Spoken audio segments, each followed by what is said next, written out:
Hey there, friends. This past Sunday, we continued in our series called Graves and Gardens, where we've been talking about eternity and heaven and hell. And so far in this series, we've focused mostly on the topic of heaven. Now, most recently, we talked about heaven on earth. And listen, if you missed this past Sunday's talk, I'd highly encourage you to check it out on our YouTube page as we discuss some fascinating information about what the Bible refers to as the New Jerusalem. Now, the New Jerusalem will be this massive city that God will create that will join heaven and earth in the future.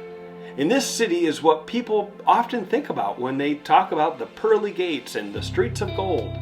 And you can read about the Apostle John's detailed description of the New Jerusalem in Revelation 21, verses 19 through 21. And that's the text that we're really focusing on this week. Now, this past Sunday, I shared 3 characteristics of the New Jerusalem that describe why heaven will be so amazing. And we talked about the reality that it's big and it's beautiful and that it's holy. Now, let's face it, when we think about heaven and talk about heaven, usually the first 2 characteristics come to mind, that it's big and it's beautiful. Now, as important and as impressive as those 2 things are, the most important and really the most impressive reality is that heaven is holy. In fact, the first word that the Apostle John uses to describe the city is it's holy. Now, this is crucial for us to understand because the word holy means set apart. You see, it's the holiness of God that sets him apart from you and I, among other things.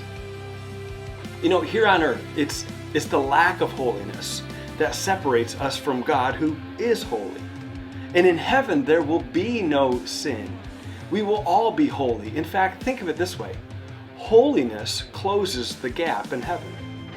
You see, in heaven, we're no longer separated from God because we will finally and forever be free of our sin. We'll be completely holy like God is holy. You see, for us now, when there's sin in our life, you and I, we feel as though there's this gap between us and God. And the way to close that gap is to confess our sin to God and to pursue holiness.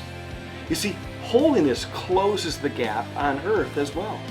You don't have to wait to get to heaven to pursue holiness. You and I, we should pursue holiness right now. So this week, for your next step, where do you need to close the gap between you and God? Where in your life aren't you pursuing holiness like you should? You see, perhaps there's a struggle that you need to share with a trusted friend who will hold you accountable. You know, let's face it. You and I, we deeply desire to feel close to God, but the reality is, when there's sin in our lives, when there's a lack of holiness, we kind of feel that gap between us and God growing. But you need to know that Jesus came to close that gap. And that happens when you ask Jesus to be the forgiver of your sin and the leader of your life, which in many ways needs to be a daily confession. So this week, make a commitment to close that gap by pursuing holiness. And remember, even when you mess up, and you will, remember that your next step is more important than your last.